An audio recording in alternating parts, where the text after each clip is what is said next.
l'émission Parole de Femmes. Bonjour à toi Gladys, notre invitée. Tu seras avec nous toute cette semaine et nous sommes très heureuses de te recevoir pour une troisième fois ou quatrième fois, je crois, sur le plateau de Parole de Femmes. Je pense que ça fait la troisième fois, mais je suis ravie d'être présente avec vous. Je suis ravie d'être à vos côtés, à toutes, et de rencontrer pour la première fois Nadine. Je suis ravie. Et on va parler. On verra si tu dis ça encore à la fin de la semaine.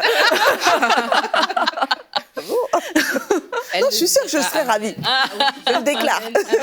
Je le déclare. Elle a été stressée, Nadine. Mais bon, on va parler justement du stress, des inquiétudes, parce que cette semaine, nous prenons la décision d'arrêter de nous inquiéter. Nous décidons de passer à un nouveau niveau de foi, de laisser les petites et les grandes inquiétudes qui viennent quelquefois grignoter notre paix, grignoter notre joie. On est en plein été. Certaines d'entre vous, vous êtes en vacances, d'autres, vous allez repartir en vacances, d'autres, vous êtes revenus de vacances. Mais en tout cas, c'est toujours le moment pour arrêter de s'inquiéter. Ça, c'est une chose certaine. Et donc, Gladys, tu es pasteur à Paris, dans le 78, à Saint-Cyr-l'École et à l'église Centre de vie chrétienne depuis 10 ans, parce qu'avec ton mari, vous venez de fêter vos 10 ans de ministère. Oui. On vient de fêter nos 10 ans de ministère. On avait commencé en 2009 et nous sommes en 2019, donc ça fait 10 ans qu'on est pasteur donc à Saint-Cyr-l'École. Tu l'as dit, je pense. Oui, je l'ai dit. À Saint-Cyr-l'École. Et on a de la joie à pratiquer ce ministère-là, à être dans le ministère. Et tu es aussi maman de 4 enfants. 4 enfants, oui. Ouais. Un garçon et 3 filles, dont 2 grands en fait, et une petite fille adorable. Une petite fille, donc pour ceux qui n'ont pas compris, Gladys c'est mamie. Parce qu'il y en a qui n'ont pas compris, hein. Gladys c'est sûr. Okay. T'as l'air trop jeune pour être grand-mère. Mais bon, ceci dit, quand on te voit avec ta fille, ton aînée, on dirait que vous êtes sœurs aussi, donc c'est normal. Mais en tout cas, félicitations, t'es une belle mamie, une belle grand-mère. Ça sonne même bizarre de le dire. Pourtant, c'est vrai. Moi aussi, quand je serai grand-mère, j'aurai l'air aussi jeune que toi. C'est sûr. Et donc, cette semaine, les filles, on arrête de s'inquiéter, on passe à autre chose. Et puis, Gladys, ne t'inquiète pas, j'allais parler de ta chaîne YouTube aussi.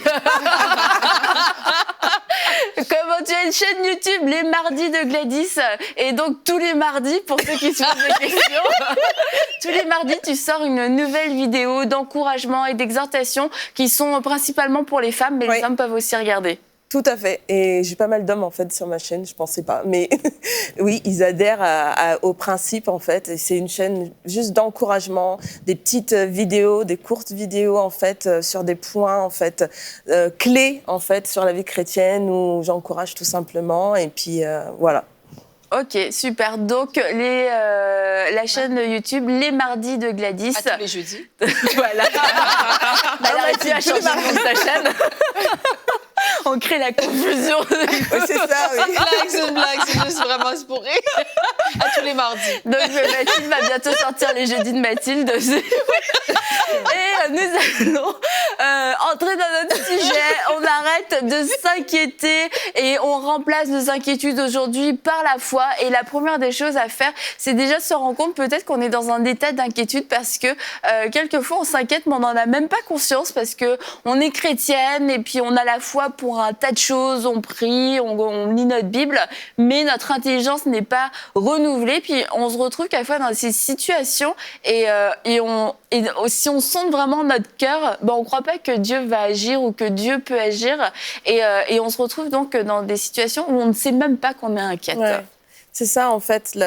On a cette façon de fonctionner où on est tellement habitué de fonctionner à la manière du monde, en fait, qu'on a des déclics, on a cette façon... Je me répète, désolée, mais on fonctionne d'une certaine manière et on a l'habitude de s'inquiéter pour telle chose. Oui, alors là, il va y avoir la sortie scolaire, tel enfant va partir avec la maîtresse et du coup, on est en train de s'inquiéter sans même s'en rendre compte ou alors on se dit on est en train de préparer les études de l'un qui va partir à tel endroit. Ok, il lui faut un appartement, il va falloir aller chercher cet appartement pour lui et on se rend même pas compte qu'on est en train de rentrer dans un espèce de processus d'inquiétude. Je donne cet exemple parce que je l'ai vécu vécu l'année dernière. Mon fils est parti vivre au Canada pendant 9 mois et il fallait trouver un appartement pour lui. Vous voyez, on se dit pas, oh bah c'est pas grave, il va partir et puis il va prendre un appart. Non, non, il va pas juste, c'est pas juste ça. Non, non, il va partir là, il va partir. Et quand votre enfant est jamais parti de la maison et que vous dites, ok, pendant 9 mois il va être au loin, il faut qu'il ait un appartement, un condo, peu importe en fait, et il faut qu'il soit logé, il faut qu'il puisse se nourrir, il faut qu'il soit vêtu, il faut que, ça commence à monter en nous, mais après à un moment donné, le Seigneur il nous dit oula, calme-toi, t'inquiète pas, c'est aussi mon fils, tu sais, c'est pas seulement le tien. Mais c'est vrai qu'on doit vraiment regarder nos situations, on regarde la parole de Dieu, regarder nos situations, on regarde ce verset qui nous dit mais ne vous inquiétez de rien, ne vous inquiétez de rien.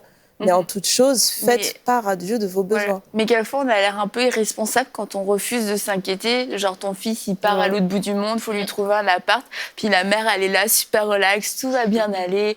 Dieu s'en occupe. C'est que, oui. T'es sûr? Et du coup, la société nous presse et nous encourage constamment à nous inquiéter parce que si on s'inquiète pas, c'est comme si on manquait de responsabilité, comme si on manquait même d'intelligence. On n'est pas, ça veut dire que tu n'es pas conscient des réalités qu'il y a autour de toi. Si tu n'es pas inquiète, ça veut dire que tu t'en fiches ou ça veut dire que tu vas rester passif. Et du coup, c'est vrai que si on n'est pas renouvelé dans notre intelligence, c'est facile de se laisser aller à l'inquiétude de façon, vraiment de façon naturelle, en fait. C'est ça, en fait, c'est respectable, selon le monde, vraiment de s'inquiéter pour des choses pour lesquelles on sent qu'on manque de contrôle. Et quand l'inquiétude vient, eh bien, vraiment, c'est la réponse du monde, c'est vraiment d'absorber, c'est vraiment de recevoir l'inquiétude. Et si je ne m'inquiète pas, c'est parce que je ne suis pas vraiment responsable. Et vraiment, donc, je suis pas... je manque à mes responsabilités et je dois contrôler cette chose-là. Tandis qu'avec Dieu, c'est tout à fait le contraire. La Bible nous dit de se reposer en Dieu. Et un des premiers versets que j'ai appris au début de ma vie chrétienne, que j'ai appris par cœur et vraiment que j'ai médité, c'est Philippiens 4:6 que tu as mentionné. Ne vous inquiétez de rien, mais en toute chose, faites connaître vos besoins à Dieu par des prières et des supplications avec action de grâce. Et la paix de Dieu, qui surpasse toute intelligence, gardera vos cœurs et vos pensées en Jésus-Christ. Donc, vraiment, si je veux expérimenter cette paix, si je veux expérimenter cette paix qui surpasse mon intelligence, parce que dans le fond, c'est ça, quand l'inquiétude vient, j'essaie de gérer avec mes raisonnements. Puis, en fait, c'est tout à fait contraire à la Bible de vouloir essayer de gérer avec des raisonnements. On confie nos soucis à Dieu et la paix de Dieu qui surpasse toute intelligence va venir remplir nos cœurs. Et on sait, en fait, si on est honnête avec nous-mêmes, si on a la paix en nous, ou si c'est un tumulte, et on se pose tout le temps des questions, tu cuisines, tu penses à cette situation, tu es en voiture, tu penses à cette situation, même quand tu n'es pas conscient que tu es en train de penser, là, tu te rends compte que tu es encore en train de penser à cette situation, ça tourne et ça tourne et ça tourne, mais en fait, c'est ça de l'inquiétude, c'est que ça tourne sans cesse et que ça amène du stress, ça amène de la panique, quelquefois même des angoisses, en fait. Et on en parlera dans la semaine. Mais on peut penser à certaines choses pour prévoir, mais si ça n'amène pas de stress, d'angoisse, ça veut dire juste qu'on est en train d'y penser, en train de prévoir. C'est pas mal d'utiliser notre cerveau et de penser. Mais quand ça génère des angoisses et de l'inquiétude, là, ça commence à devenir problématique. Et il y a des gens qui développent même des pathologies, commencent à développer de l'eczéma, de la perte de cheveux, une perte d'appétit ou un appétit, des choses comme ça, parce que constamment, il y a des pensées d'inquiétude qui sont en train de tourner dans leur tête. Ouais. Et en fait, la vie va toujours nous faire penser à différentes choses, en fait. Mais par rapport à ce que tu as dit, j'ai envie de dire aux personnes que c'est pas notre intelligence qui doit construire notre vie, pas du tout. C'est vraiment la parole de Dieu qui doit construire notre vie. C'est pas mes réflexions personnelles qui doivent le faire. Maintenant, quand on dit de ne pas s'inquiéter, ça ne veut pas dire qu'on ne va jamais poser aucune action. C'est certainement pas ça que ça veut dire, mais vraiment, ça veut dire qu'on choisit de nous reposer en Jésus, en fait, de nous reposer vraiment sur sa force à lui pour pouvoir faire les choses et pour pouvoir accomplir des choses avec lui.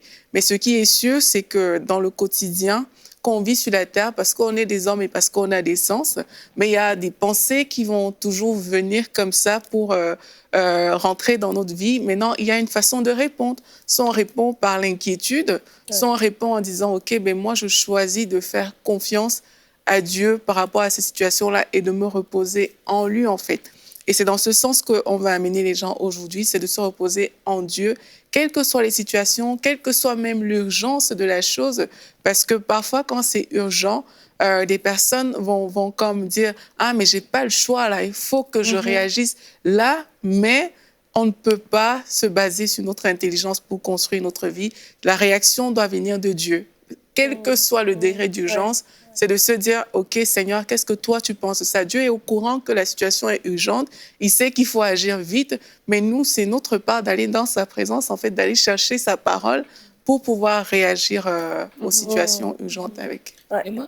Non, vas-y. En fait, c'est tout à fait vrai, en fait, ce que tu dis. Dieu va toujours nous donner la solution, sa pensée, en fait, par rapport à notre situation. Et la chose la plus importante, je pense, c'est vraiment aller vers lui. Parce que quand il dit « ne vous inquiétez de rien, mais en toute chose faites part à Dieu ». Donc, la chose à faire, c'est vraiment aller vers Dieu, lui déposer nos fardeaux.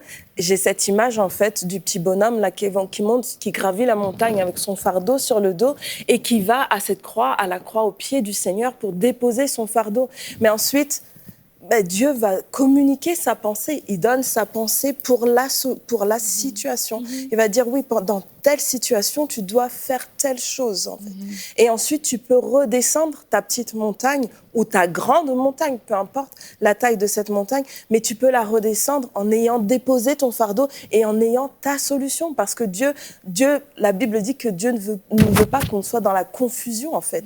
Il veut vraiment pourvoir à nos solutions, en fait. Et c'est pour cette raison qu'il nous demande de ne pas nous inquiéter. Ne vous inquiétez de rien. Il nous ordonne de ne pas nous inquiéter afin de pouvoir recevoir ces solutions. Et la paix de Dieu, qui surpasse toute intelligence, gardera vos cœurs et vos pensées en Jésus-Christ.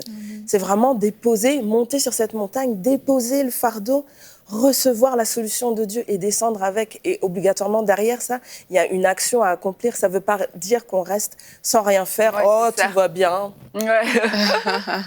Non, c'est pas ça. C'est pas juste se reposer derrière, mais vraiment se reposer en Dieu. Il m'a donné sa solution.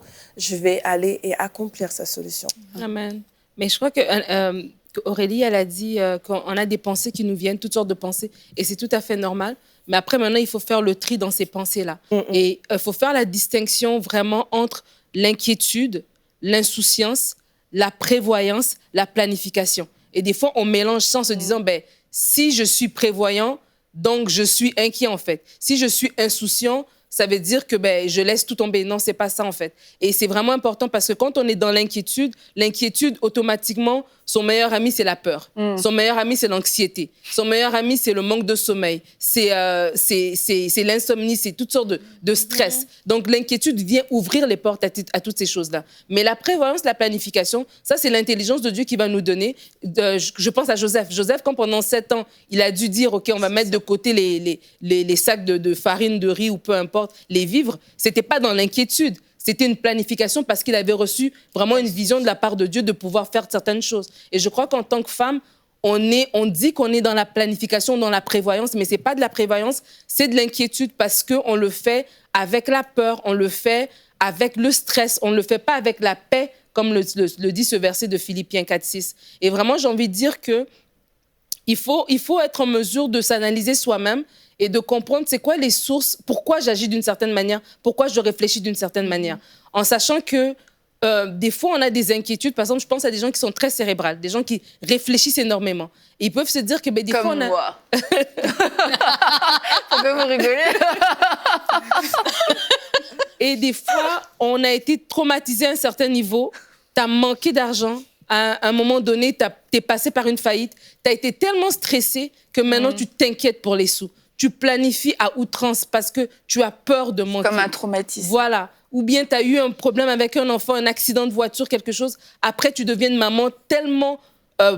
qui garde ses enfants vraiment tellement proches, qui donne aucune liberté, tu peux aller jouer dehors, tu peux prendre l'autobus. Pourquoi? Parce que tu es inquiète, en fait. C'est pas que tu veux t'en occuper, mais c'est vraiment, tu as peur que quelque chose arrive. Et c'est là vraiment qu'il faut amener ces pensées devant Dieu, que Dieu puisse nous guérir de ce qu'on a vécu et qu'il nous donne vraiment qu'il nous donne cette paix et cette joie pour vivre de façon simple, en sachant que je suis pas tout seul. Derrière moi, il y a un grand, grand, grand Dieu. Et ce Dieu-là, c'est mon papa et il prend soin de moi. Donc, je peux dormir en paix, je peux vivre en paix parce que Dieu n'est pas surpris, je ne lui mets pas au courant de ce que je vis. Il est au courant et il veut intervenir.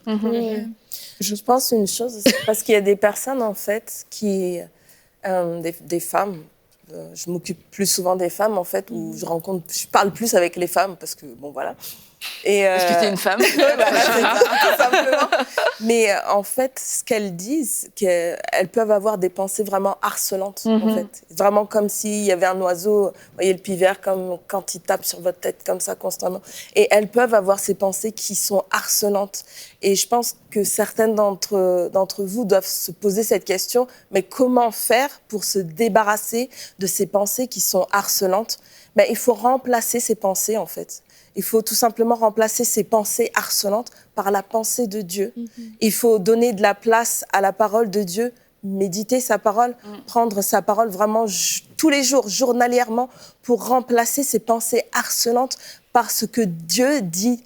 Ne serait-ce que le chapitre 5 de Matthieu qui nous parle du vêtement, du nourrir, du manger, du boire. Il parle des lys des champs, il parle des oiseaux, que Dieu nourrit même les oiseaux du ciel, il vêtit les lys des champs et on doit apprendre à transformer nos pensées au regard de la parole de Dieu et vraiment se nourrir de la parole pour transformer ces pensées harcelantes pour que ça devienne la pensée de Dieu et que ces pensées harcelantes puissent s'arrêter. Il y a un verset que le psalmiste dit « Quand les pensées s'agitent en foule au-dedans de moi, tes consolations réjouissent mon âme. » Et je pense vraiment, c'est ça, c'est primordial d'être constamment rempli, spécialement quand ça va bien. Des fois, on se dit on est au-dessus de nos affaires et on n'est pas très près de Dieu. On n'est pas très près de la parole, puis on se dit, ben là, parce que ça va bien. Et des fois, on court vers Dieu dès que la première difficulté arrive. Et en fait, c'est pas nécessairement le bon réflexe. Dieu veut qu'on soit appelé ami. Dieu veut nous appeler son ami. Et quand on est son ami, on passe du temps dans sa présence, on passe du temps dans sa parole. Et je profite de ces moments pour vraiment me construire, édifier son édifice en moi, vraiment me construire avec sa parole. Comme ça, quand l'adversité vient, quand les pensées d'inquiétude, quand la tempête se lève, quelle est ma première réponse? Qu'est-ce que je vais avoir dans ma bouche? Qu'est-ce que je vais avoir? Qu'est-ce que je vais laisser place? À quoi je vais laisser place dans ma tête? Et donc, on veut laisser place à la parole dans notre bouche. On veut laisser place à la parole de Dieu, vraiment dans nos pensées, vraiment constamment être renouvelé par la parole de Dieu en nous, renouveler notre intelligence. Et vraiment, je veux élever ma pensée. Je veux élever ma pensée. C'est de cette manière-là. J'élève ma pensée avec la pensée de Christ. Je remets mes soucis. Et oui, c'est responsable de le faire parce que Jésus a tout accompli. Jésus Dieu est mon Père. Il prend soin de nous et c'est correct. Et j'aimerais dire à quelqu'un que Dieu est en dehors du temps. Peut-être vous dites, « Ah oui, mais ce que vous dites en ce moment, vraiment, ça me dépasse parce que mais ça me rejoint pas du tout parce que j'ai une situation extrêmement critique et j'ai telle chose. Je dois avoir une action. Une action doit se produire maintenant. J'aimerais dire à quelqu'un que Dieu est en dehors du temps. Et quand Jésus-Christ a parlé à la tempête, et on parle à la tempête, on déclare la parole de Dieu, on parle la paix de Dieu surpasse toute intelligence, surpasse votre intelligence. Et la paix de Dieu va remplir votre cœur. Et vraiment, je veux parler à la tempête dans votre vie. Et Dieu est en dehors du temps. Dieu ne fait pas... Il n'est pas dans la panique. Dieu n'est pas dans la panique. Dieu ne fait en aucun cas, ne fait aucun cas du temps en ce moment. Et vraiment, Dieu est celui qui intervient. Juste faire confiance à sa parole, faire confiance à votre Père céleste. Et Dieu intervient. Et vraiment, il n'y a aucune raison pour laquelle on doit s'inquiéter parce que la parole de Dieu nous dit de ne pas s'inquiéter et si on remet tous nos soucis. Et quand on passe du temps dans la présence de Dieu, c'est sûr, on est renouvelé dans notre intelligence. Exactement. Et puis, on se fortifie, on a des armes, on a des munitions pour déclarer la parole. Mais aussi, on découvre tout simplement qui est Dieu. Dieu est fort, Dieu est redoutable, Dieu est puissant, Dieu est fidèle, Dieu agit. C'est des faits accomplis, ça ne change pas. Mais c'est comme dans toute relation, nous, on doit apprendre à faire confiance à Dieu. on doit apprendre à le découvrir. C'est ça. On nous l'a dit, on nous l'a enseigné, on l'a lu, mais quelquefois, on ne l'a pas expérimenté. Et du coup, c'est... bon, on me l'a dit, je pouvais vraiment compter sur lui, mais est-ce qu'il sera vraiment là au moment où je vais en avoir besoin? Mais même si on ne l'a pas encore expérimenté dans des situations absolument tragiques et urgentes et tout, le fait de passer du temps dans sa présence, d'avoir ce cœur à cœur avec lui, ben on le découvre dans toute sa personne et on apprend à lui faire confiance, on apprend à découvrir sa grandeur. Et quand la tempête se lève, ben tout de suite... Quelle est la personne la plus grande, la plus redoutable, la plus puissante que je connaisse sur la terre qui va pouvoir m'aider? Quelle est cette personne vers qui je peux me tourner et je sais qu'il sera là, qui va pas me laisser tomber? Et parce qu'on aura passé du temps avec notre ami, on va lui dire, on va se tourner vers lui, on va dire Seigneur, c'est de toi dont j'ai besoin maintenant. Et parce que j'ai passé du temps avec toi, parce que je t'ai découvert, je sais que c'est toi qui vas le faire. Et ça va être plus facile à ce moment-là de lui faire confiance parce qu'il y a une différence entre savoir que Dieu est omnipotent, omniprésent et de savoir qu'il est au courant de la situation, mais c'est vraiment une autre chose que de lui confier la situation et d'avoir cette assurance dans notre cœur qui va s'en occuper jusqu'au bout et qui va pas nous laisser tomber. Il y a vraiment une différence entre savoir que Dieu est Dieu et connaître la bonté de Dieu au point de lui confier notre situation. Oui, Annabelle, et même quand on passe le temps dans la présence de Dieu, quand tu dis Dieu nous permet d'anticiper beaucoup de situations. Des situations peut-être que les gens peuvent subir aujourd'hui auraient pu être anticipées avant dans la présence de Dieu. Mais ça ne signifie pas que si on subit quelque chose aujourd'hui, Dieu ne va pas te dire « Ah non, tu n'as pas passé du temps dans ma présence. » C'est pas ça que ça signifie, mais il est toujours là en fait. Et j'encourage vraiment les gens qui nous écoutent à consacrer leur vie, leur famille, toutes les sources qu'ils peuvent avoir d'inquiétude en fait à Dieu. Parce que ça fait une différence vraiment de taille dans la vie de quelqu'un. Il y a des mamans qui nous écoutent et qui s'inquiètent par rapport à leurs enfants. Qu'elles consacrent ces enfants à Dieu, en fait. Parce que consacrer à Dieu, ça signifie, Seigneur, je te donne, ils sont à toi, en fait. Ouais. Bien plus qu'à moi, ils sont à toi. Et quand on passe le temps dans la présence de Dieu, comme Annabelle disait, mais on réalise que, en fait, si moi, je suis à Dieu et que mes enfants sont à Dieu, ben, comme la Bible dit, mais qui peut s'opposer, en fait, à l'Éternel? Qu'est-ce qui peut arriver qui prend Dieu au dépourvu? Qu'est-ce qui peut arriver qui fait en sorte que, voilà, Dieu panique? Ah, mais je n'avais pas prévu ça. C'est impossible. Comme Mathilde disait, Dieu est en dehors du temps. Il n'est pas surpris par les situations, alors que les hommes, on peut être surpris par les choses qui nous arrivent. Donc vraiment, moi, j'encourage les personnes consacrées à Dieu. Il y a des choses parfois dans le cœur comme ça, et moi, je l'ai déjà vu, je l'ai même déjà vécu, où il y a des situations qui viennent dans ton cœur pour te stresser, mais juste, tu viens, tu déposes ça au pied de Dieu. Seigneur, je te donne. C'est plus pour moi, tu prends. Merci Seigneur. Et cette paix te remplit. Et c'est instantané. Hein. Ça n'a pas besoin souvent de faire des heures et des jours. Tu remets ta situation à Dieu et la paix de Dieu va te remplir. Et plus tu exaltes Dieu, et plus ta situation devient un tout petit truc, et plus tu exaltes Dieu. Donc, c'est des habitudes à prendre, en fait. Quand moi, personnellement, je vous disais avant l'émission, quand j'ai un sujet d'inquiétude qui vient, Dieu m'a enseigné que je dois être ton focus. Dès l'instant où une situation est mon focus, il y a quelque chose qui cloche.